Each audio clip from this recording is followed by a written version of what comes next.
All right, welcome back to Footballing with Ben Roethlisberger. I am Ben Roethlisberger, joined here, as always, with my man, the main man, Spence. I'm a mere man. I'm just a man among legends. He's the man. No, welcome back. Justin Bryan still can't make black and tans, but we are here to give it everything we have today. We are going to talk about playoff games. We're going to do a top 7. We are going to do beers. We are going to have a family dinner. Speaking of family dinner, I thank you to the guys at Fig Tree Golf. Those of you that watched last week's episode with Ramon, thank you, Ramon, for being a part of that. It was awesome. We're going to do another one because there's so much we didn't talk about. But I had a wardrobe malfunction. I spilled food on my orange sweatshirt, so I'm going black today so that I don't spill on myself. Yeah. Just the way it goes sometimes when you're extra hungry when Evan makes really good food.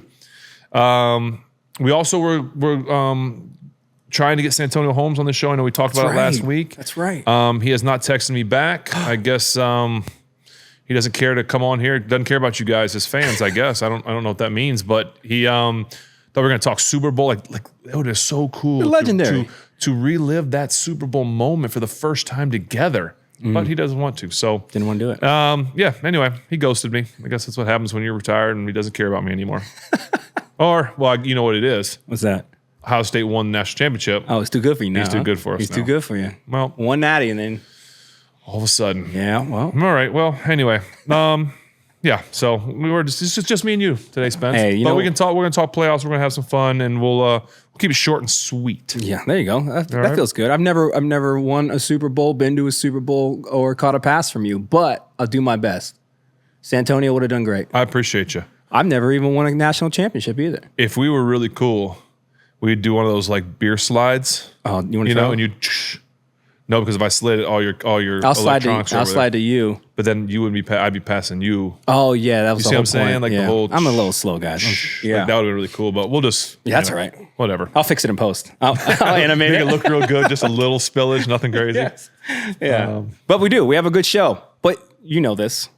Every good football show starts with a good beer. All right. Now, I will say this. I don't know how a lot of the beers in your beer fridge show up there. I know. Me either. Yeah, I know Creekside collects them for us. If you guys want to send one in, Creekside, I'll put the address in the description so you can send some stuff in. So this is we're going to do a whole kind of brewery takeover. This is from Woodstock Brewery in North Woodstock, New Hampshire. Is that where like Woodstock was? No, I think Woodstock was in New York. Okay. Yeah. But this is North Woodstock. This is it's actually a beautiful part of New Hampshire. I played a festival out in Guilford one summer, and it's about an hour away from Guilford. It's beautiful. Anyway, there's 4 beers. We're doing 3 of them. I'm going to have you pick a number 1 through 4, and that's the beer we're going to do. Well, let's start with number 1. All right. It's a good place to start. Number 1, the first beer we're going to do here before we... Double Pig's Ear Brown Ale. Did I say 1? I meant 2. Yes. Right. 2. This is definitely not one that Brendan Conley could handle. No, not at all. It's not a seltzer. He likes the seltzers. Yeah, well, the really like the fruity, like he loves. the really the nice pinky color ones. Yeah, big fan of passion fruit. He said he did the passion fruit sangria. Yes, I remember he texted us after. Yeah, he said. I remember that. He said if there is a fruit beer. Oh man! Recommendation. He wanted us to pass over recommendation. Yep, I agree. So this is from Woodstock Brewery. This guy, I'm so excited for this. I'm going to be honest with you, and I know that was sarcasm for you. I'm not really stoked to start with this one. Oh nope. Double Pig's Ear Brown Ale. This smells awful. This is smells like a stout. Yeah, this is not any indictment on Woodstock Inn. We have a bunch of other choices that we can redeem, I'm sure. But you know, it's too premature for me to say I hate it. That's not even fair. I understand. It's not even fair to the Double Pig's Ear. All right, it is 8.4%. Oh what are we doing? Listen, I know I just got done working out and everything, and I know we're about to have some good food, and people make fun of me for the way I eat Evan's food on here. But this is a strong start. this might be a quick show, folks. Boy, let me. Listen, we might be the ones that played ourselves because check this: with twice the ingredients as our award-winning Pig's Ear Ale. So this is the double of a. This smooth double brown ale is delicious. So this should theoretically have won 2 awards because it's a double. I don't think it's twice as good. It should be. It doesn't smell delightful. I don't think it just doesn't smell like my kind of beer. Yeah, that's right. We're the problem, not you. Oh, goodness. Here you go. What do you got there, 8%? 8.4, actually. Okay, so that's almost 8.5. Yeah, that's that Antonio Brown. That's what that is. The It's Antonio Brown ale. Oh, my gosh. AB. That's the AB ale. All right.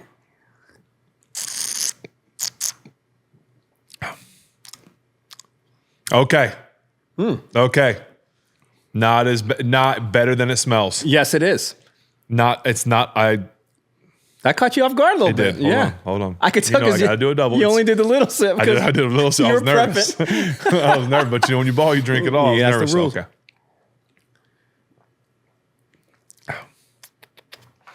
Okay. It's not bad. That is very delightful. It's not bad. You know what this reminds me of? Like I would drink this because I'm not a skier. Right. You don't like skis. I don't like skis. My knee gives out when I walk, let alone when I ski. So put on a ski. This is a beer that I would I would go with all of our friends when they go skiing. I'm at the bottom of the slope drinking this guy. Yep. Watching y'all come down. Hey, good to see. Hey, great one. Yeah, that's nice. Yeah, good. That's good. Go again. I'm good. I don't mind that. I'm not drinking 2 of them. No. Well, I don't because I'll be sleeping. Yeah, But I don't. That's a perfect situation to drink this beer. Skiing, not skiing, watching your friends ski. People ski. Yeah, that's hey, listen. Apologies. That's on us, man. Early on, double pig's ear, Woodstock. Brewing. Listen, I'm gonna be honest. I'll own that one because I was reading it and we got nervous. I got a little bit scared of it. What if they have like this IPA and we're all excited it tastes like trash? Yeah. I'm like, part of me wants just a little. Yeah, nipper, dude. Just another little something like the flavor as my buddy in that. Big Ticket would say, just a little nipper. Yeah, I would love to try the single one because the flavor of that is that might be the best brown ale I think I've had. I wonder if the single's like half the ABV. Yes, because that's what makes it double. The reason, I would hope so. Okay. The reason why I wouldn't drink a whole one of these is because 8.4 and I got stuff to do today. You know what I mean? Yeah, that's cheers. That's really good. Good for you guys. That's a good day. All right. That's a good start. That got me feeling good. You know what? So let's have some fun here. Let's go. As you guys know, Football and Family, one of the more recent segments we introduced to the show that I really enjoy, and I think you guys have as well based upon your response to it, is Seven's Top 7. This is a moment where we pick a topic, and Ben gives us his top 7 of those topics. I have my Footballin playbook here. Oh, I see that. That's very well prepared. Footballin pen. There you go. And I figured in light of the Super Bowl, as we realize the conference championship games have been sealed, we know with Super Bowl teams, Chiefs and Eagles, we're going to cover all the playoff stuff here in just a second, but I figured this would be influenced by the approaching Super Bowl and not necessarily people who've played in the Super Bowl. Rather, quarterbacks who have not won a Super Bowl. Okay. All right. Top 7 quarterbacks that have not, and I will say have not won one. Not like haven't won one yet. Yeah, retired. Retired So-called retired quarterbacks. Yeah, because it's too, obviously, you got guys like Josh Allen, Lamar Jackson, who are great quarterbacks that won't make this list, obviously, because they are still playing. They still have a chance to win one. These are I believe in you guys. Quarterbacks that will never win a Super Bowl. You say it like that. I mean, you're right. We say it like that. I'm just being honest. Okay. All right, so here we go. There's some guys that are right on the cusp of making this list, but I'm going to start with number 7, a draft companion of mine, Phillip Rivers. Only went to one conference championship game, but Phillip Rivers holds a lot of passing records, a really good quarterback. So he's number 7. Number 6, an old-timer, Dan Fouts. Ooh. Again, only went to one AFC championship game, but that game was played. It was -9 with a -32 wind chill. That's it. Probably a reason you don't want to play great. But no, he was an absolutely great football player on a mediocre Chargers team for years. So Dan Fouts comes in at number 6. Number 5, Donovan McNabb. Yeah. He has 9 playoff wins, which is tied for the most of all time. Jeez. So he's got 9 playoff wins and no Super Bowls. Number 5. Number 4, Warren Moon. Probably no Super Bowls, but maybe one of the greatest pure passers of all time. Warren Moon could sling that pigskin. Number 3, Fran Tarkington. When he retired, he held pretty much every major passing record in 18 seasons. So Jeez. Fran was the runaround crazy. If you ever watched Fran Tarkenton run, he was the one that would scramble backwards and do all kinds. He'd run 30 yards backwards. And you watch a lot of Fran, though? You running around all crazy legs? Fran was a little older than me, but crazy legs for sure. Number 2, Jim Kelly, my guy. 4 consecutive Super Bowls and don't win one. I mean, every year you go back, you're like, this is it. This is the one. All right, we lost 2. This not gonna lose 3. Lose 3. All right, come on now. There's no way we lose 4. Surely. So that's number 2 for me. Number 1 is Dan Marino. Yes. He went to 1 early, arguably one of the greatest quarterbacks of all time. But yep, that's my number 1 quarterback who will not win a Super Bowl. No, even though they do those commercials like for Pepsi or Lay's when they're like going to come out of come back. Yeah, yes. That's those things are hilarious, bro. Yeah, but other guys that were in consideration, Steve McNair, Boomer Esiason, Ken Anderson, so some guys like that. But that's my list, and I'm sticking to it. Yeah, well, that's a solid list, man. I mean, obviously, I think Dan would be number 1 there. Yeah, it's hard because Jim and Dan were going to 4 straight, but I just think the fact that Dan just goes down as one of the greatest quarterbacks of all time. So does Jim, that's what I think too. It's part of me. I texted Jim before the championship game with the Bills and the Chiefs. I'm rooting for, good luck. This is I want you guys. I want the Bills to win for you too. It's almost like there's just this curse or this elusiveness that's escaping the Bills. And we can get into that some here in a little bit. But I feel like the Mafia, man. I want you guys. I want you guys to. I mean, everybody in my household was a Bills fan. On Sunday? We were saying Sunday, I thought Ashley was going to cry. She's like, I feel so bad for Josh. Yeah. I mean, we were doing, we were doing the whole thing, brother. It was, what a game. Yeah, that list, I feel like opens the door for a very unique conversation that we could probably have another time because we got some stuff scheduled that we want to hit today. But you're talking about Dan Marino, this is a guy who was arguably one of the greatest quarterbacks of all time. Is it the team? Could he have had success if he goes to another team? You look at these players that are just get stunted by the team they're on, but that's the team they're on. You kind of know them for being on that team. Do they find success in other? Would they have found success in other? Well, certain guys. I mean, you look at it like that. Okay, Dan went to 1, and I think it was his rookie. I mean, first or second, early in his career, he went to 1, and then never went back. But you could have said, okay, put him on another team, put him on the Bills, put him on one of these other teams. Could he have done it? Maybe, but then he also maybe isn't who he is in terms of throwing for all the VR. There's too many what ifs and too many speculations. I mean, Jim Kelly goes to 4 straight. Yeah. It's hard. There's too many what ifs when you talk about if this guy played for another team, if he had more weapons, if they had a better defense, if they had a better coach, whatever it may be. So Dan Marino goes down when he retired. I don't even remember where he was, but he's top 5 easily in all the passing records.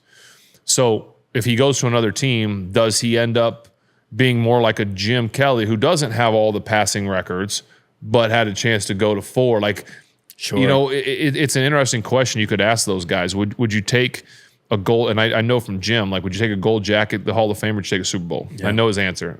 Dan, would you get rid of your passing records to go to a team and win 2 or 3 Super Bowls, but not be considered a top 5 all-time passer? Listen. Never played. But I would imagine, based on what I know, my friends of mine that I've played in the league, it's all about the championships. Man. It is. But at the same time, when you retire, I've gotten to see some of the guys that get to wear those gold jackets. Brother, that's a small brotherhood.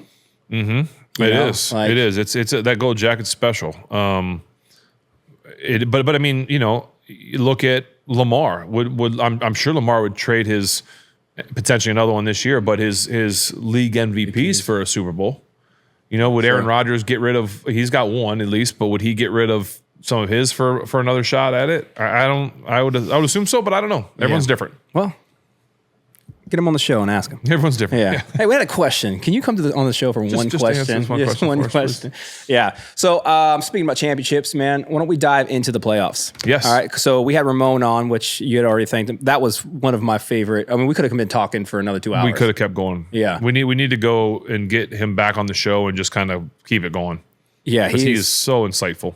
Dude, that conversation, I'm so happy I got to sit here for the conversation. I know we recorded it and shared it with everybody, but for me to sit here and witness that was awesome. But because we did that, we had to work around Ramon's schedule. We didn't get to really cover any of the playoff games outside of the first round. So we missed the Bills, Ravens. We missed the Commanders, Eagles. And this just past weekend, we had obviously the conference championships that we'll dive into. But I want to start our conversation with the playoffs with like the Eagles Commanders, because that game, the championship game they just had. No, not the Eagles.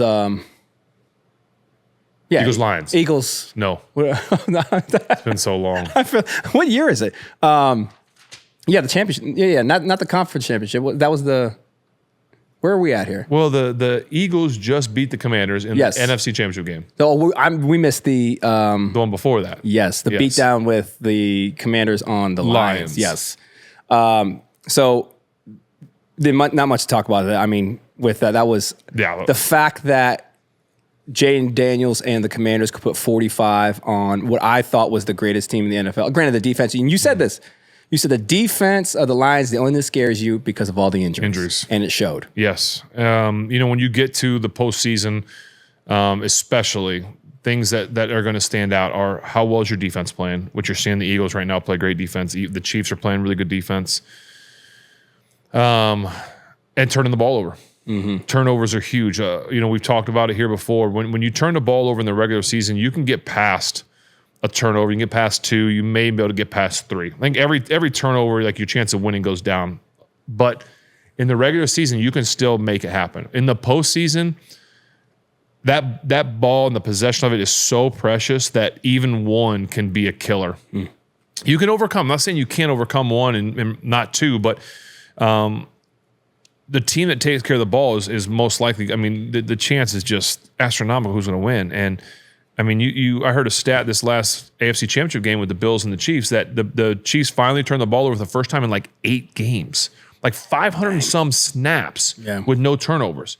You wonder why they're in the Super Bowl. You wonder why they're the number 1 seeded team. That is unbelievable. And it's not like they're a team that doesn't take chances, doesn't do crazy plays. I mean, listen, the ball bounces their way a lot. I get it, but they put themselves in the situation to make plays and not turn the ball over, and that's huge. Turnovers are gigantic when it comes to the postseason. Well, that was my thing with the Ravens Bills, man, because I sit here today still thinking the Ravens were a better team than the Bills, and I was pulling for the Bills. But my frustration with the Ravens is they have so much talent, but they seem so wildly inconsistent to me. And I think the thing that's going to stop Lamar from really closing the loop on winning a championship and getting all these accolades and then being a Super Bowl champion is that in these moments that matter, they are inconsistent with protecting the ball, man. Because you think about it, and we were talking about this earlier, you think about it, the 2 times that we played them in the regular season.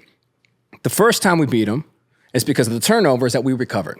The second time they beat us is because of turnovers that they were able to hold on to. And then we started and that they got from us. Right. Yes. And so that was, and it wasn't like it was a blowout game. It was a close game. It came down to really 1 catch. You know what I mean? So if you don't have these turnovers, and I think it's just, they're over talented, but they have these moments, and when it counts, because you can do, like you said, you can do that in week 8. You can't do that in a single elimination tournament. Yeah. And it just seems like there's always something that's stopping them there like that. Yeah. And it's hard to put your finger on one thing because Lamar is so special and he's going to make plays. And you can talk about drops, Mark Andrews, which is heartbreaking. That's just an absolute killer. I feel awful for him. Same thing happened in the Chiefs Bills game. We talk about that and we get to the end of that game and the tight end drops the ball. I mean, that's, those plays don't happen with those guys. I mean, that Mark Andrews is Lamar's guy. I mean, he's one of the reasons they're there. He has made more plays, and your heart breaks. I mean, I got a special spot in my heart for tight ends. Yep. And so I think about if I'm in that situation and that's Heath Miller or that's Vance or that's Pat or Matt Spaeth or, name a tight end, my heart would break for them because I know that they would feel worse about it than anybody. And so I remember when that happened, I was like, man, I wish I had social media to hey, Mark, dude, I'm sorry. I don't even know what to say other than I'm sorry. I mean, keep your head up, descending, but I'm sorry. Dalton Kincaid, I don't know him. Him dropping that ball. It was a tough play. Yeah. I get it, but he'll tell you I make that play 9.5 out of 10 times. Mm-hmm.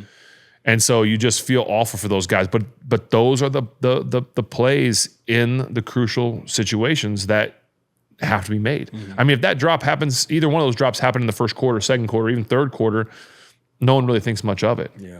But the fact that it happens at the end of the game when everything's on the line is just, it breaks your heart for those guys. Guys that are working hard, they're quarterbacks guys, and it's tough. Yeah, you had said this earlier before we started filming, and when we were talking about it a little bit upstairs with Ev, that Mark Andrews he's part of the reason why they made it that. I mean, he's one. I mean, he's lethal, dude. You get one drop, and it's like the thing. Well, the hard part too was that like a couple plays before that he fumbled, right? Like the guy knocked the ball out, so you're already heartbroken for him, right. And then he's got a chance to total redemption.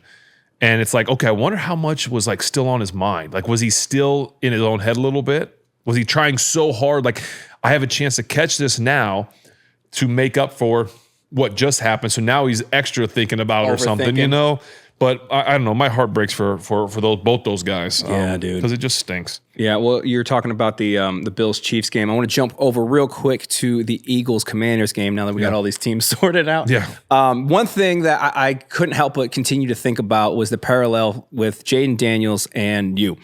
Right? And so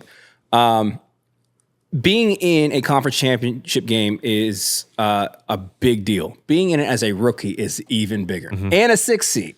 Which is crazy because that's when you guys went on the run. But just because I don't have any, I think there's 5 guys as rookies that have been able to get to a conference championship game, and I think you're the only one in recent history that I can remember. I probably should look that up.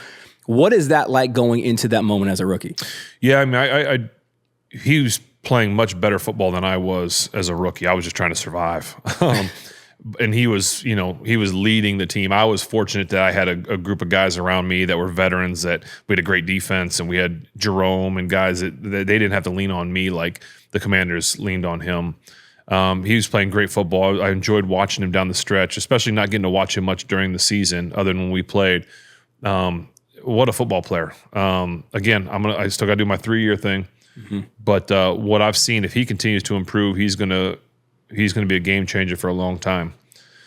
When you get to that game, I'll say this: I won against the Patriots we were at home, and they got us and they got me. You can talk about all you want. That's the whole scandal of the cheating thing. I'm not, I don't need to get into that, but they just I just didn't play good enough, and turn the ball over. Exactly what we talked about. You turn the ball over. They ran into a buzzsaw. The Eagles were they 7 rushing touchdowns. I mean, the first play of the game, the Commanders had to work. They converted 3 4th downs going down on the opening drive, I think. And it's they're grinding to score, and they get a field goal, I think. Mm-hmm. And then the first play for the Eagles, they score. Yeah, you give it to the beast in Saquon Barkley, and he just goes. I mean, it's just one of those games that you get done, and you're like, just throw your hands up. Well, what could we do? Right. I mean, you ran into a buzzsaw. The Eagles they're a team built to win. They've got a great defense. They're healthy enough. They've got an offense that has multiple weapons, both at receiver, running back, and quarterback. They're a really good football team. There's not much else to say about them. And but for Jayden Daniels to get to that point is an awesome kind of feather in your cap type thing. I know it's not, they didn't end it the way he wants to, but to get there, to lead your team, you're just I was just trying to survive. Just don't make a mistake. Don't make a mistake. Don't put your team in a bad situation. And I didn't play my best game. Again, they were able to make plays on me, but I think he has to look at what the ability, the Commanders will look at what he has, the ability he has, and they need to build a team around him, which they've got some really good weapons. But that's a team that could be special for a while now. I really think that, and I think he's a really good football player. Yeah, man, I was pulling for him. I want the underdog, man. I know, it would have been cool. But yeah, Philly's defense I think it's the best in the league. I think it's pretty darn good. I'm really stoked to see them go up against the Chiefs. Yeah, that's something that I feel like watching the AFC Championship game, I'm like, obviously Bill's a good football team, but I felt like their defense. I'm like, you just can't have a good defense going against Patrick Mahomes. Mm-hmm. No, you need to have a great defense. Yeah, because the Chiefs aren't going to turn the ball over unless it gets fluky. But no, I think that Eagles team is the team that is built so far from what I've seen. They don't have to necessarily outscore the Chiefs. They can just be physical. They can run the ball. They can do certain things. They can play defense that really gives them the best chance of who I saw. Like, I don't think the Commanders would have had a chance to beat the Chiefs. No, I don't think. I think the Eagles have the best chance if you want to talk about someone that can try and destroy a dynasty. Yeah. Just being honest. Yeah, no, that's real. I do want to talk about the Chiefs-Bills game because we talked about the rivalries with Ramon, and that was one of them that was, as far as modern football or modern day, that was what's one of the best rivalries. It's what's frustrating with it is I feel like the Bills have to win some. You got to win at some point. To maintain it. But this is something that has been kind of plaguing the Chiefs games all year. Is when people talk about it, they talk about the questionable calls. Mm-hmm. And this game also had its fair share of questionable calls. First, what I want to talk about is the controversial first down with Josh Allen. Okay. Because as I'm watching it, seemed to me the sneak with the fourth down play that he didn't get the first down. He didn't get the first down because as I'm watching it, seemed like Buddy got the first down. Yeah, it's tough. Part of me thinks as the Chiefs, do I think that they get some favorable calls? Sure.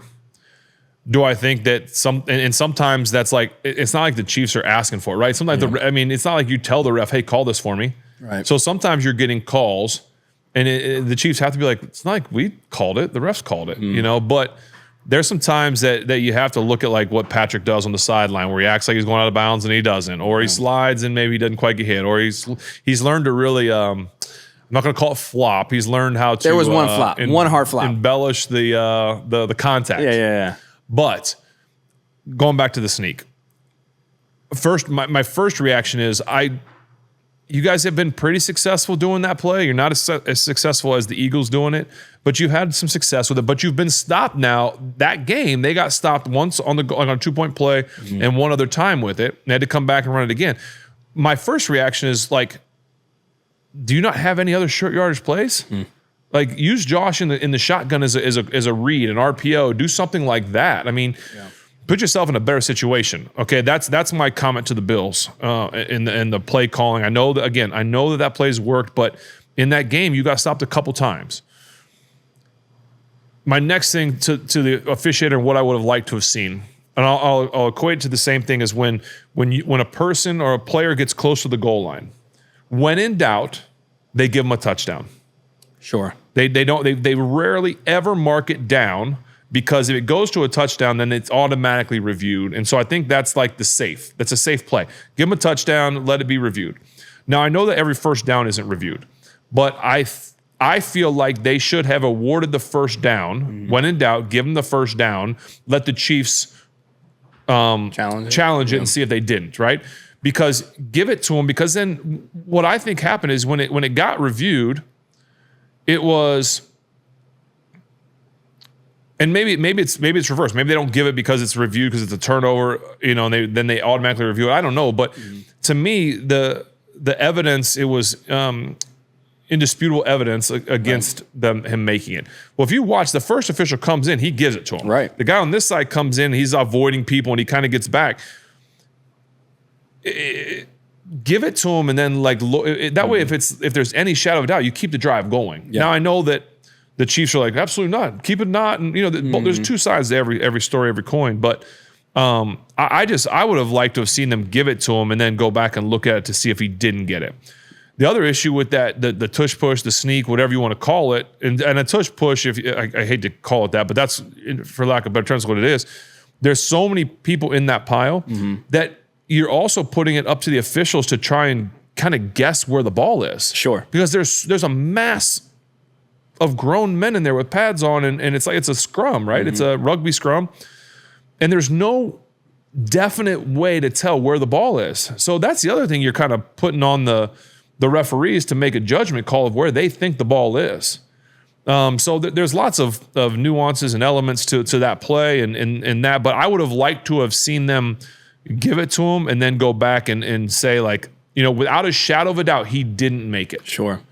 Because they marked it short. And is there a shadow of a doubt that he didn't make it? Like, it's like, I can't really tell, like, where was the ball? So I would have liked to have seen them give it to him and then go back and be like, okay, he didn't quite make it. Well, and I understand the pace of play, but in 2025, with all the cameras that are on that field, how are we that review could have been done before the ball was before teams ran off the field. Like, nowadays, you could have replay could be done like this. That's what I'm saying. Like, you got the replay assist. Like, why are there some plays that replay assist can be used and some plays that are not? Like, especially in a game with that level of significance, on a play with that level of significance, how are we not using every single tool or resource we have to make the most accurate call possible? I think people would argue that okay, you're taking human error out, right? Like, if all of a sudden are you gonna start replaying? Because now I heard that they started talking about, and because they basically said because of Patrick Mahomes, they're gonna start using replay assist to look at, like, roughing the passers.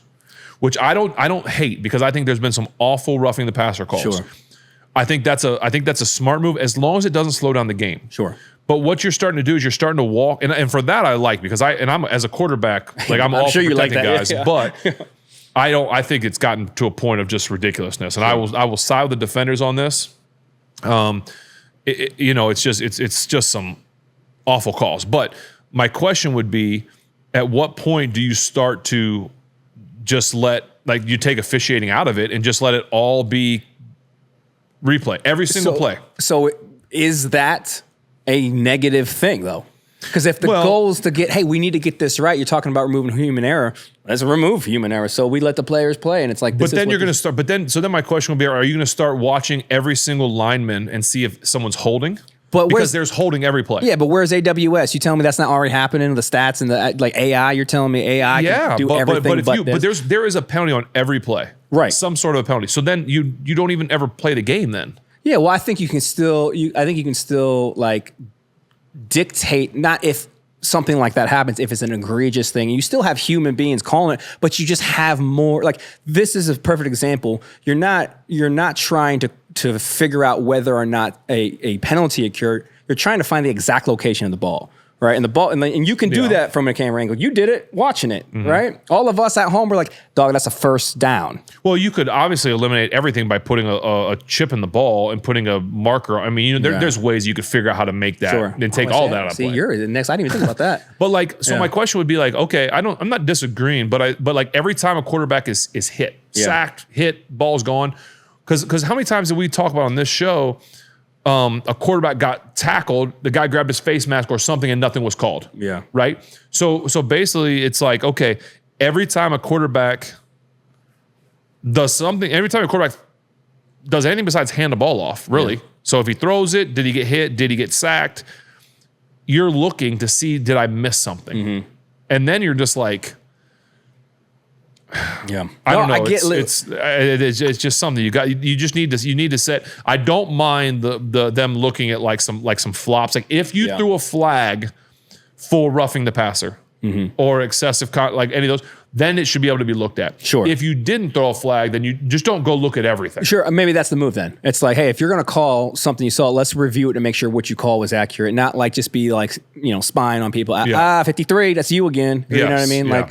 Like, I could see that, I guess, then. Yeah, because old lines wouldn't be able to. I mean, they wouldn't make it home. So many things. They wouldn't be able to make it home. I mean, every single DB be holding every single play too. Like, I just get. I mean, maybe you just look at any time a penalty's called, you go back and look at it, because I think I've thought that there's been some PIs or not PIs call, like some things. I'm one of these guys. I'll be a conspiracy theorist that I think the Chiefs get, like, some calls have gone their way. I don't even think that's a conspiracy anymore, brother. I think you can Google that. I think there's evidence. So I don't know. I just think that there's, so maybe just go back and look at any time a penalty's called. And that seems like a very reasonable and, like, applicable solution. Like, you could start that in the Super Bowl. You can say, hey, guys, anytime the laundry comes out, we're going to go watch it on the screens. Give us 4 seconds. You got 17 people over there looking at every angle. One game, yeah. Because if it's a normal Sunday and you got all these games going on, it could take. But yes, I don't disagree. This is the one game everybody will be all hands on deck.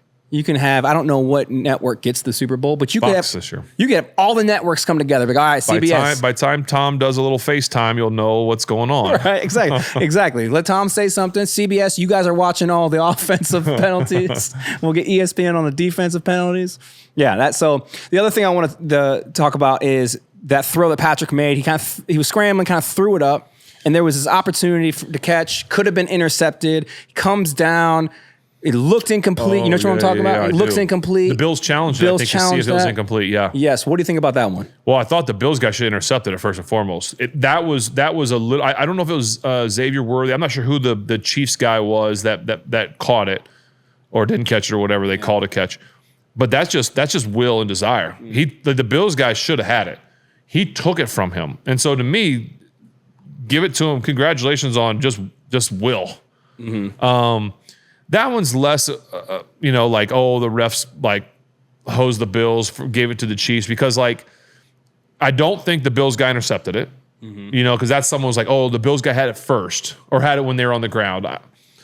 I didn't necessarily agree with that. Do I think it could have been called incomplete? Sure. But I don't think it was one of those ones where it's like, nope, cheating, absolutely gave it to the Chiefs. Even though I know my friend Tim Gustin, who's a Bills fan, would say that. I don't think that's one that is an egregious one in my opinion. Not as bad as the Josh Allen sneak. No, I felt watching that as a Steelers fan a little bit of trauma because the ball on my TV, the ball looked like it hit the ground. I don't disagree to hit the ground, and but they took that away from us. I know, brother.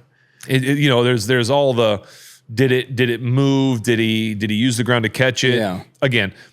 Yeah, I could look at it and go either way with it, but I don't. That one to me wasn't as egregious as some other ones. Okay, that one I don't look at that and be like cheaters. Yeah, okay. Cheaters. Nope. And this is a quick one. I'm sure you can just as we're wrapping up the Chiefs thing. How much do you think the Chiefs pay the refs? Is that the question? I will say. Let me read. Are we done? Is this the last thing of the Chiefs? Because yes. I do have something to say. What's the salary cap? They may give him a little bit. I would say this. As good as, and I'm not going to, I don't think anyone will take this the wrong way. As good as Patrick Mahomes is, he is chasing the GOAT. He's chasing Tom. Yeah. I mean, he is making good pace. He's as close as many are ever going to get. He's extremely good. Andy Reid is exceptional. Andy Reid draws up and designs plays. The last play of the game that they needed a first down on third down, they have 3 receivers to the left and a running back. And they know the Bills are in man. They run all 3 receivers. They're not even running a route. They're running like a slant. And basically it's creating a natural pick for the running back. And the Chiefs, they must practice it all the time. BA used to say all the time, be an actor, not a tractor. So don't run into a guy because then you're getting offensive pass interference. But they'll do enough little like, oh, I'm going to slow you down. Travis Kelce does it with the best of them. They run these crossing routes and he makes it look like he's going to run into you. And then it makes you slow down as a defender. And the guy's wide open. And so Andy Reid designs and draws up these plays. The guys run them to perfection. But, I mean, there's so many plays that it looks like, from my perspective of watching the game, that the Chiefs run that are borderline illegal. As in, like, a penalty could be called because there's like a pick, there's this. Yeah. But really it's not, because they're not doing it. They're finding ways. Like, Juju was really good even here, like coming off the ball and just posting up, but he creates a natural body pick. Right. And he does it. He's an actor. Like, he's acting like, oh, I'm not setting a pick, where a lot of guys look at the defender and like get in the way. He's like, I'm looking, you know, and they don't ever get called for it. Like, if I'm the Eagles, I'm turning in every single play and be like, hey, pick, offensive pass interference. Watch all these plays. And they do, teams do that all the time anyway. They turn stuff in like, hey, check this play out, whatever. But Andy Reid is, and you never hear Andy complain about getting more credit. He's just going to do more commercials. It's the best, dude. He is awesome, and you never. It's like Andy doesn't want the shine. Yeah. It's like, no, give it to the players. And I just think, that's just a Coach Reid. That's all I gotta say. I mean, he's again. I'm not taking anything away from Patrick. Patrick is exceptional. Andy Reid is the MVP. Yeah, I think that is a fair assessment, man. I think when you get a quarterback that's a freak of nature and a mind like Andy Reid together, like that combination. Obviously, you saw it with Belichick and you saw it with Brady. It's as much as I'll say, like, I don't want the Chiefs to win the Super Bowl. I mean, I'd love for Juju to get in the ring because, you know, he still feels like a Steeler to me. Like, but I really like Saquon. I want Saquon to win one. Yeah. And I'm torn because I want to watch history be made, but just with a different team. Like, I want some other team to win. Yeah, I feel like people are feeling like the Chiefs are like the Patriots, like that dynasty. Like no one roots the evil for empire, bro. No one likes them. Yeah. But good for them, man. Like, obviously, it's what they're doing is you've never seen before. So it's a really cool thing they're doing. I want to break it up a little bit. You know what I mean? Listen, I don't disagree with you. You know what I mean? But let's do this. Let's end this with Super Bowl predictions. Who's taking it? Let's. I'm gonna ask Evan that. Let's wait. You want to do that? Okay. Let's wait for him. Hold on. Because let's do a beer. Yeah. And then we'll ask because I want to get Evan's thoughts because I don't. Oh, dude. Yeah. Evan's. I mean, because I'm gonna see how he feels. We should have a little like morning devotional that it's all Evan's quotes. Oh, Evan. And it's not like an actual devotional where you would sit and read scripture. It's just like a Yinzer devotional of just Evan's quotes. All right, 1 through 3 for these beers. Pick one up. 3. Yeah, let's do that. We'll get Evan down. We'll talk about that because I know that the other thing that we talk about the Super Bowl with Evan a little bit, and then we'll dive into the state of the Steelers. Mr. Rooney just had a big press conference. Yes, we can talk about that a little bit. I got some questions for you. But I want to ask Evan about that a little bit too. Okay. So we can maybe do those with Evan. Yeah, we told you that with them. Because I got some Q's if you got some A's. I haven't got to talk to you about that yet. Yeah, I know. Because I saw you, what's today, Tuesday? I saw you yesterday briefly. Right. But not enough to kind of like talk about it. Which reminds me, this has nothing to do with the show, but my wife just asked for batteries. Oh, yeah. For that toy. Yeah. I got you. Did you find out which ones they were? Because you guys had a big birthday this week. We're going to talk about the family dinner. Yes, we did. Not you didn't have a big birthday. No. You all had a big birthday. Yes. They're D batteries. The ones you put in the boombox from the 80s. Yep. Yeah. I'll just take it out of my boombox. Yeah. Which one? You have a couple boomboxes. You have that really bright pink sparkly one that you love? Mm-hmm. Yeah, I got that from Brendan. With the Hello Kitty on it. Okay, so this is also from Woodstock in Brewery. Here's the IPA. All right, it is a New England IPA, which is from New England. So this should be the most New Englandy IPA we've ever had. 6.7. It's called Moody. Ooh. All right, a taste of the tropics. This hazy New England IPA boasts low bitterness and a tropical fruit aroma. Hints of orange, mango, and papaya round out the taste. You like a lot of those fruits. It's true. I got tropical blood. What you got there, Seb?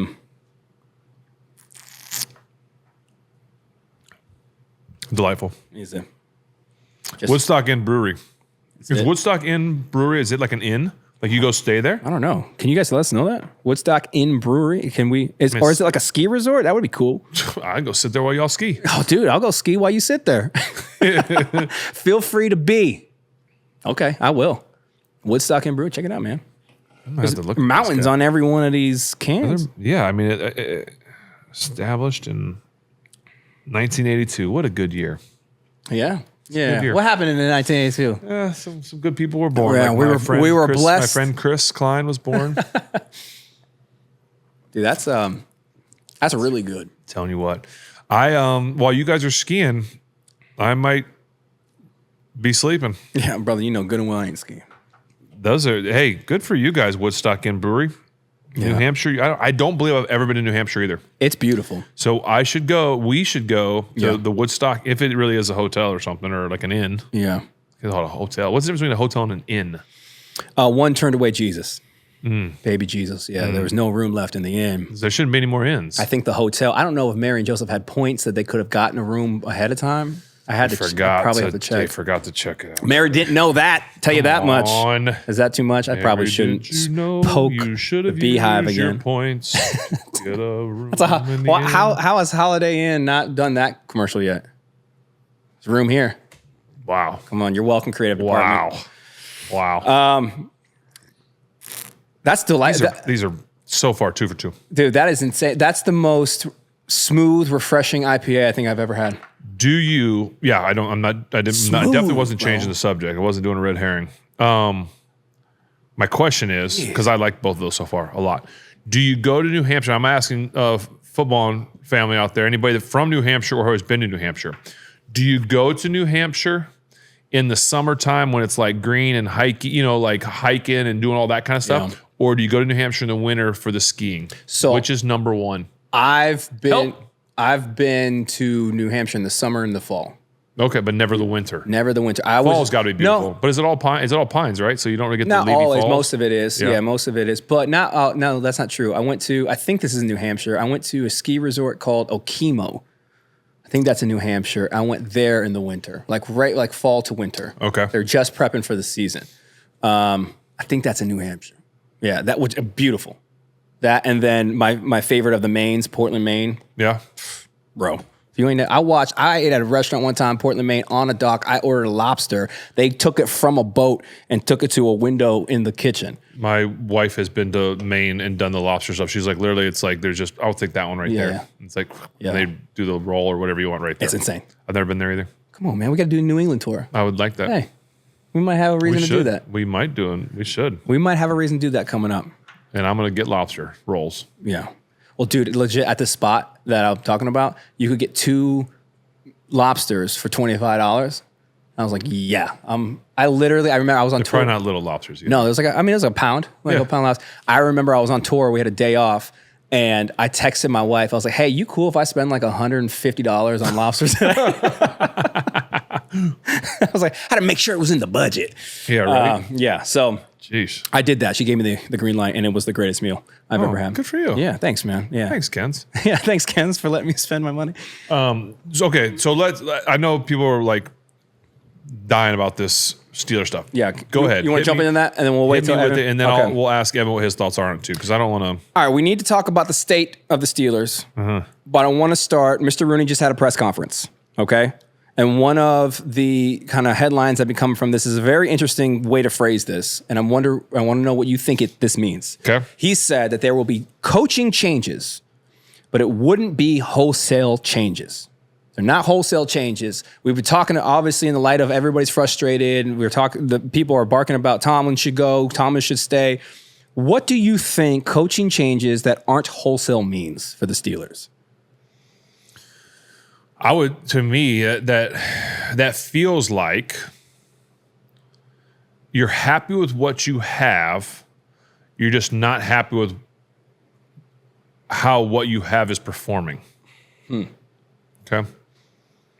Now, I don't know, again, then what changes are you making? I feel like when those kind of things are said, it's like, okay, we're not getting rid of the big dog. We're not getting rid of the coordinators. But there's got to be a scapegoat somewhere. And that scapegoat is going to end up being like, I hope not, but, is that like Danny Smith, their special teams coach, which I don't know how you could. Their special teams were unbelievable this year. Or it's like a running back coach, a tight end coach, O-line coach. Check the O-line coach at some point. Like I don't know him, don't know anything, but there's always someone. It's like we have to put it on somebody. The assistant DB coach. There's just something. I don't think there's going to be a lot of changes made at the coaching staff this year. I really don't. Yeah, I mean, putting it on something, but my tension with that is that guy's fault.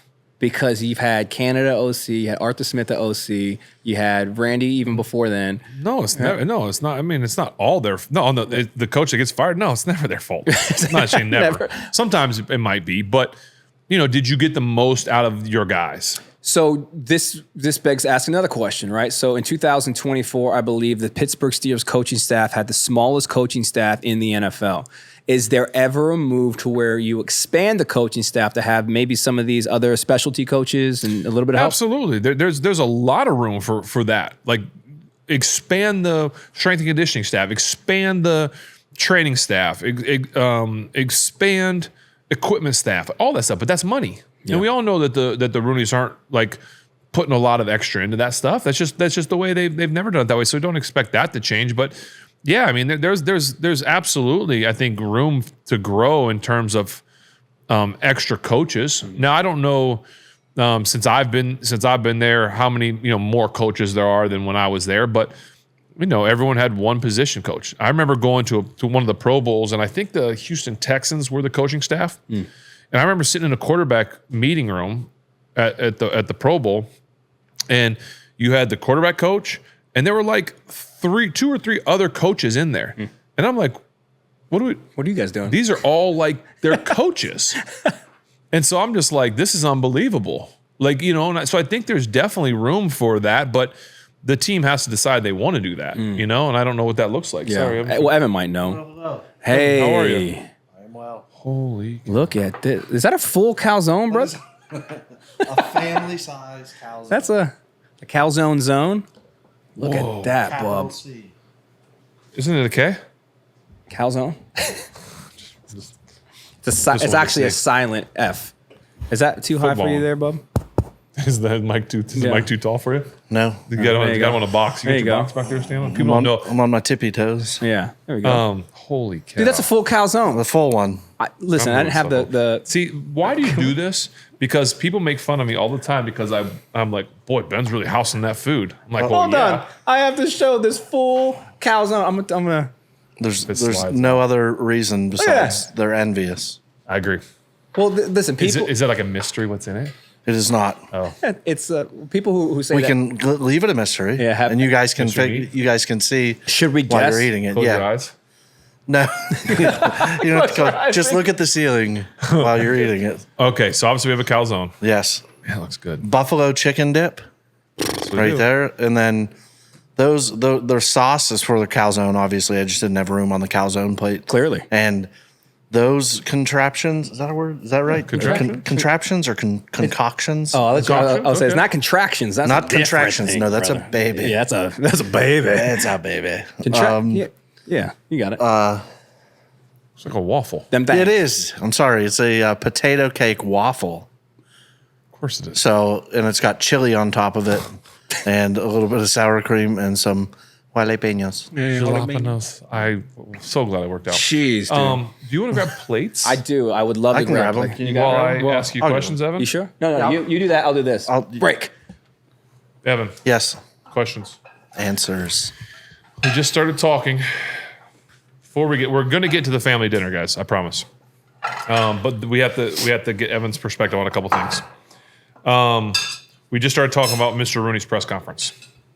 Okay, and Spence asked me about. He said there's going to be some changes, not wholesale changes. Yeah.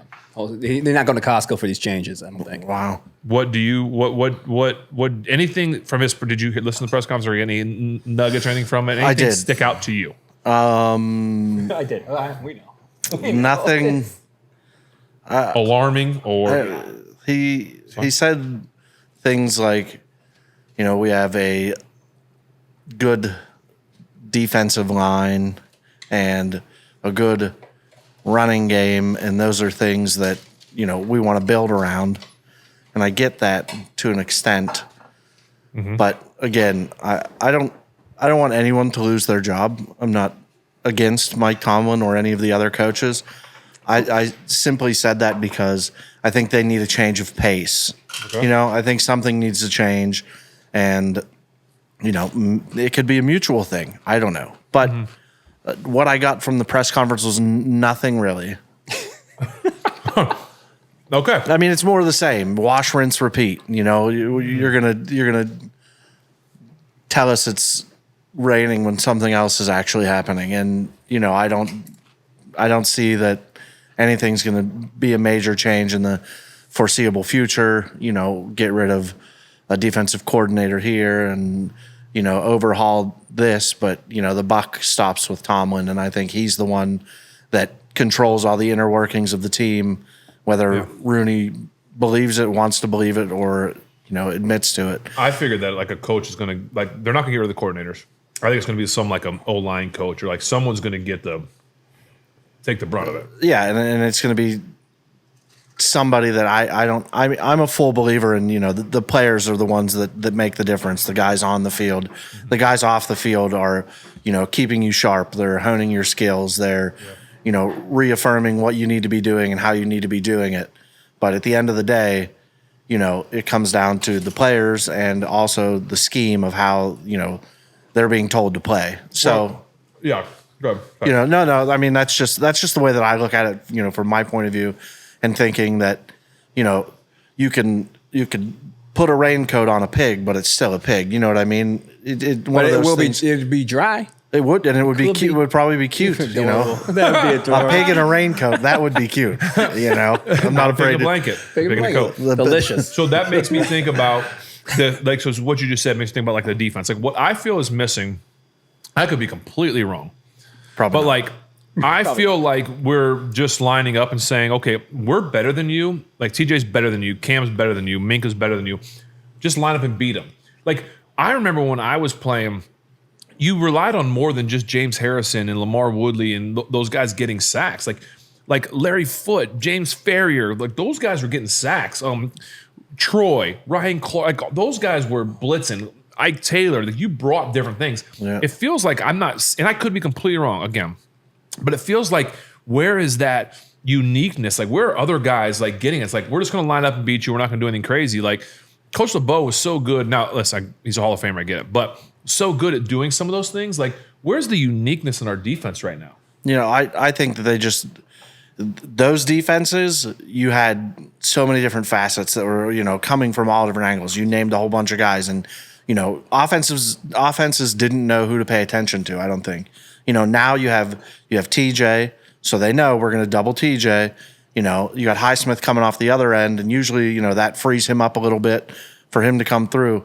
But, for being the highest paid defense in the NFL, I mean, and not be paid the highest again next year, and not being able to stop the run or a decimated secondary is look at that cheese pull. Hey, that cheese in there. Look at that. Oy vey, huh? Look at that. Yeah. So I just think that that's another scheme thing. Like if you have people double teaming TJ, then you can always have somebody coming from behind him to go in to get the sack. But then again, you're depleting your backfield, which needs help at this point anyway. So, those defenses were 1 in a million. They were smash mouth, they were in your face, and they were mean. And can I ask you a question? Please.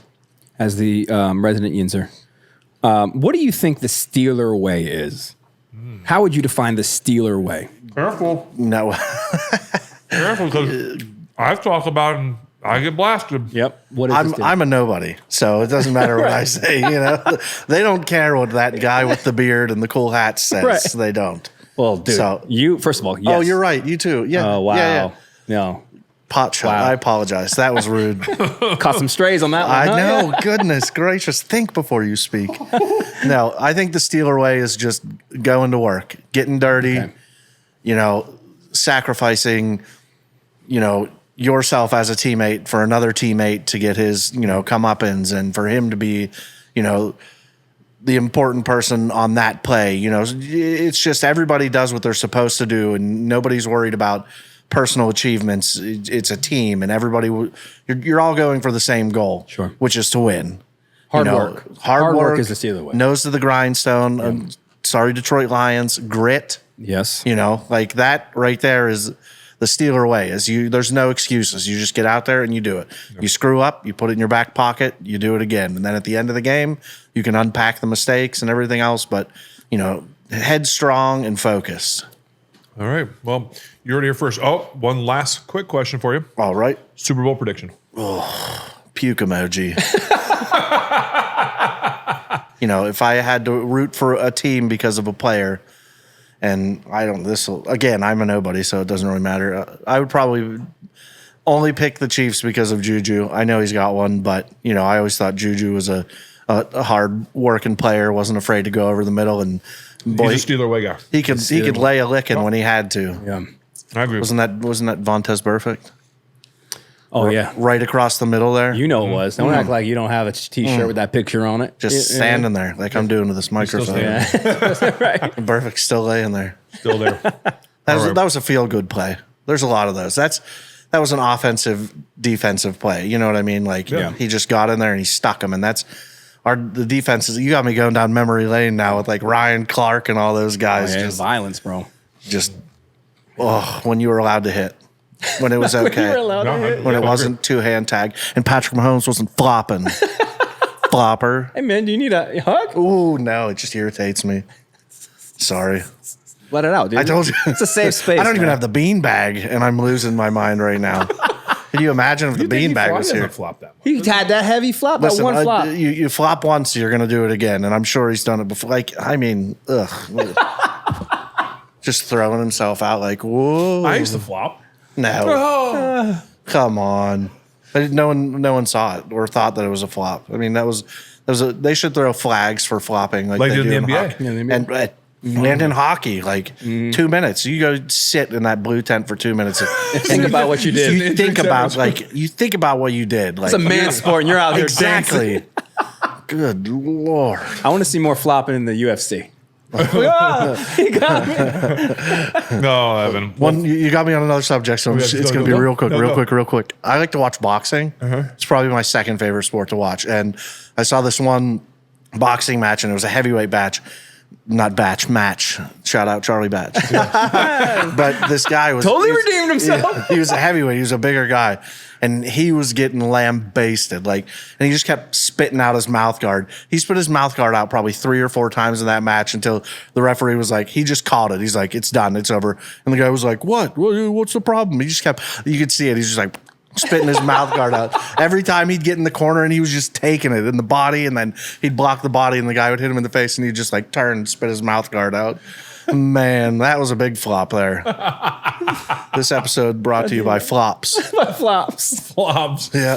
Oh, no, but ironically, it's brought to you by Giant Eagle. yeah. Yes. The food. See all this food here? Yeah. We need to have Evan make this food at a Giant Eagle where people can come eat it. Yeah. Oh, man, I could work a crowd too. Yeah. Yes, you could. Yeah. We know Give him you a can. little razzle dazzle, Yeah. and then Ben can make fun of them for housing your food because they don't know. Right, he just comes out of the back like, look at why are you." you eating all that? You would eat it like that, that. There's food in front of you and you're eating it? Someone what's wrong give with him you? breakfast. Put this over Disgusting. till the show's over. Save All right, that, Evan. yeah. Thank you. All right. Thank you, Evan. Thank you for Maybe. So is this kind of like a Enjoy. Floppy Joe? the Patrick Mahomes of waffles. Oh, jeez. What food would we make if we had to make a Patrick Mahomes food? I can't. Okay. All right, sorry. Self-control. All Come on. right. Don't took a set turn. me up, bro. That took a turn. We're Enjoy. friends. How dare you? Appreciate you, dog. Thanks, Evan. Yeah. Appreciate you You're welcome. for making me look silly while eating food. A lot of it. Yes. Floppy thank you. Joe Thank got you. me. This is spectacular. Yeah. I mean, so I work out before this. I have to work out after this, actually. But this episode of Footballin' Family Dinner is brought to you by Giant Eagle. Thank you, Giant Eagle, for allowing Evan to prepare such amazing food for me to get made fun of for. It means a lot. Thank you, Giant Eagle. Yeah, I really do appreciate it. And as we're Jumping in. landing the plane, as we're going through the family dinner, we had a big week. We did have a big week. You had a big week. We had a big week. Yeah, man. Mine was a lot quicker. I'm going to talk about mine quickly because I Yeah. would like to talk about yours. Sure.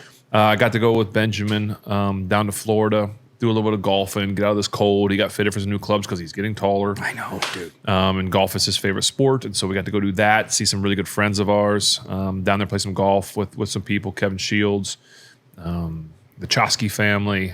Just really, really awesome. He actually got to see, we're on the golf course. I didn't even tell you this. We're on the golf course and we're on number 9 and number 1's getting teeing off down at Apogee. And I see these 3 guys walking towards us onto our fairway. And it was Drake May, No way. Jacoby Brissett, and Sam Howell, 3 quarterbacks. No way. And so Benjamin was like all fired up to meet him. So we Yeah, ran man. over and got to see him. Said hello, took a picture with them all. He was like, Yeah. just like, oh my goodness, it was so Yeah. cool. So it was cool to see those guys. So thanks, fellas, for That's cool, man. taking time, taking a picture. But yeah, great trip for us. Good father-son bonding other than him snoring at night and me not sleeping. Love you, buddy. But more importantly, as we talk about the family dinner, Yes. is there was a big birthday this week in your house. Yes, there was. Very big birthday. Well, 2 really, but one very significant one. So There was 2? Who's the other one? yeah, my mom's birthday is your on the same mom's? day as Ollie's. Oh, no way. Well, Yeah, how crazy is that's that? going to get overshined forever. Yeah. And she's yeah. probably okay with that, She said, honestly. you know what? I had a good run. Yeah. So my youngest daughter turned 1 yesterday. Not Ollie. Yeah, baby Ollie. So if you guys are fans of the show, if you're part of the Football and Family, you will know the start of this season when we came on to start back up the show, we kind of gave you an update while we kind of had some months of radio silence. And that was because me and my wife's youngest daughter had a lot of health complications. We were living out of the Children's Hospital Pittsburgh, which phenomenal people. Thank you for all that you guys do for all of us families. We were living out there for a couple months. We're fighting for my youngest daughter's life. It was very emotional time, as you could imagine. And it was a cool moment, man, because she's turning 1 and she's been home. She's doing great. We still have a long road ahead of us. Thank you so much for you guys that have been asking about her, seeing how she's doing. She's doing well. We're still doing blood work. She's going to need a kidney transplant coming up. So we're walking that road at the best that we can. Still praying for God to heal completely. If he should so do so, that would be amazing. If not, we are confident that he will provide for us the grace to endure the rest of this journey. But we were told multiple times that we wouldn't get this first birthday. You know, you were there for a lot of those conversations, and it was one of those moments where like life really slowed down yesterday. It was one of them moments where I was going through videos and photos and to think that like we actually made it here, and you wouldn't be able to tell. If you saw a picture of baby Ollie, you'd be like, oh, that's a cute little baby. Yeah. And you wouldn't realize that she's as fierce as she is, and probably the most loved family member of our family by God. He's a big fan of her because he keeps pulling through and answering all of our prayers for her. But it was such a cool moment, man, to sit and reflect on not only the life that we're so undeservingly blessed with, the health, the progress she's making, but it was just such a great reminder that like God's still in control. He still sees you. He still cares. He cares about the dumb prayers that we ask. And he's faithful, man. So it was beautiful. Yeah, it was, a couple special things. Like we took a gift over to her. Yeah. And it got opened, mostly by her bigger sister. Yes. Key. Big fan. She's 3. And then the present that was inside was mostly played with, well, when we get batteries, but was mostly played with by Key. Yes. But Ollie loved the paper. Big fan of wrapping paper. Big fan of wrapping paper, which is what it's all about. Yes. But that was fun. And you're going to hate us when we get batteries in that thing. As any parent who has young kids knows, how mad you get when someone gives you a gift that has batteries in it. It drives you nuts. So we are happy to pass those on to you guys. Thanks, bud. But more importantly, on a serious note, you made a video this week, kind of a montage video with a song that you wrote and sang in it. But you put it on your Instagram page. Yes. And again, you can choose. It's on there if you guys want to check it out. I'm trying to get Spence to put it on the Footballin' one, or at least connect it, because I know you family out there, the Footballin' family, that have prayed for us, that have been here with us through it. It's one of the most special videos that I've seen recently, and maybe ever, because of what that little girl's been through. But and what everyone's been through. You get the nurses in there, you've got family, and you see prayer, and you see her go from the way it started to her ending with her doing something pretty cool. So you have to. I'm not going to ruin the video, but I don't know if everyone will cry watching it. I would assume they would. I know I did. I said, Spence, thanks for alerting me that I'm going to cry. But maybe I just cried because of obviously the connection. But I don't know how you can watch that video and not get emotional. So I encourage you guys to check that out. I will keep working on Spence to make sure y'all can see it, because y'all are family and y'all been a part of it. But if not, go check it out on his Instagram page, and he'll tell you what that is. But yeah, man, it's so cool to see her smile and the new things that she's doing with how that she ends that video and some of the stuff that she's doing. But to see when you walk in the room and you can actually, like, she recognizes and can smile, and it's so much fun, man, to just see the way that her and Key interact, and how Key like loves on her and talks to her, and how she howls at the end of the video. It's the best, like Paw Patrol. Yes. Great. She thinks she's Chase, which it's so funny because she's met some other friends her age, and they all identify with like the girl puppy, the Sky. Mm-hmm. And my daughter identifies with the leader. Yep. I was like, yeah, that checks out. Yeah, that doesn't surprise me. But yeah, man, the video is awesome. I appreciate. I initially made it just for those of you guys that don't know, like before doing all of the show and all of this stuff, like, I was a musician professionally. I toured as a musician. I toured as a stage performer. I was a public speaker, produced. Like I did artist by nature. Yeah. That's why the sports thing, we always clown that I'm like, not the sports guy, right? So going through all that, I didn't really know how to process it. So that song was just something that helped me kind of process it. I had no intention of really releasing it or doing anything.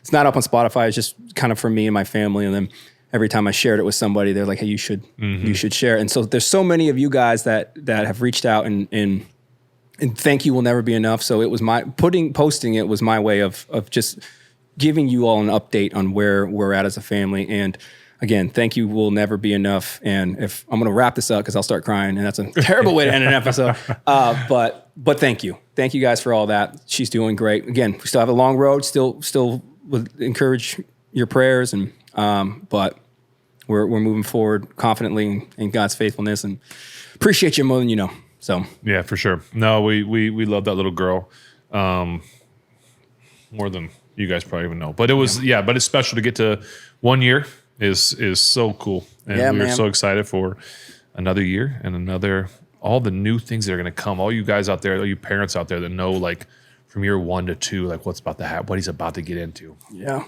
It's going to be awesome. It's going to be awesome. Yeah. So what do we do this? Hit me one more. Yeah. Let's just take it out with a number 4. Well, let's take it out with number 4. Take it out with number. We'll land this plane with Mountain Haze.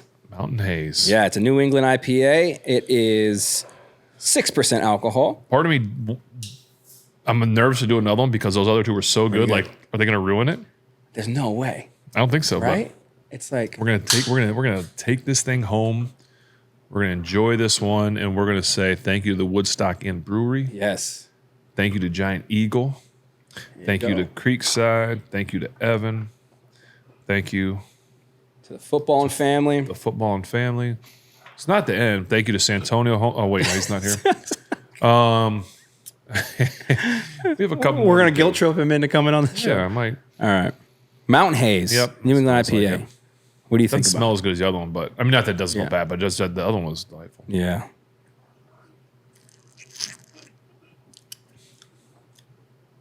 Good. Not as good as the other one. Oh yeah. Good though. Okay. Good.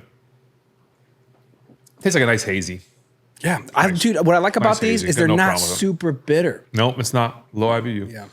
So, hey, Woodstock Inn Brewery, thank you so much for, I don't know if you provided this. I don't know if you sent them in. I don't know how they got there, but thank you. Go check them out if you can. Pick them up if you can. Let us know if we can come visit y'all and what it's like. If it's better to come in the winter or is it better to, and is there a place for like a chair for me at the bottom of the mountain? If you guys are like a skiing place, how about just a special chair for me to sit there and enjoy your beers while my friends ski? That'd be great. If you want to have a little fire there next to me, I'll take it. If not, that's okay too. We'll start our own. Yeah. I remembered. Okimo's in Vermont. Not New Hampshire. The ski resort I said. Anyway, that'd be great. We appreciate you guys. Have a great rest of your week. If you're not already, go ahead and check out @Footballin with Ben on Instagram. Go ahead and follow there. Stay up to date. We're cutting a lot of clips, a lot of inside stuff. It's really cool. You get to kind of peek behind the curtain of Ben's life a little bit. So stay plugged in. We appreciate you. Anything else you want to say there, Seb? We might have some fun videos coming your way. Some unique things that we put together. I can't wait for the camera to shut off so I can eat food and not get made fun of. Me too. But no, thank you guys very much. Appreciate y'all. And we will see you next week. Yeah, later.